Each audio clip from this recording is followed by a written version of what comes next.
બધાએ સાંભળ્યું છે ને, રિસ્ક હે તો ઇશ્ક હે.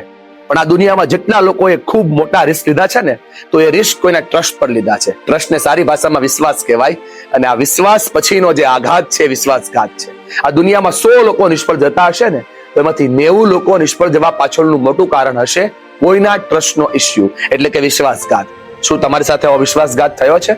જો ના વિશ્વાસઘાત થયો છે તો તમારા જીવન પર એની અસર શું છે?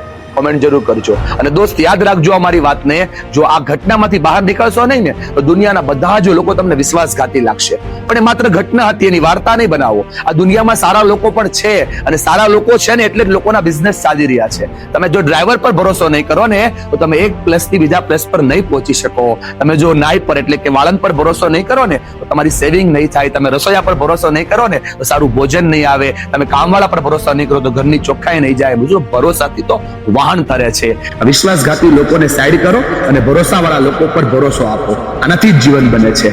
વાત અઘરી છે, સમજવા જેવી છે.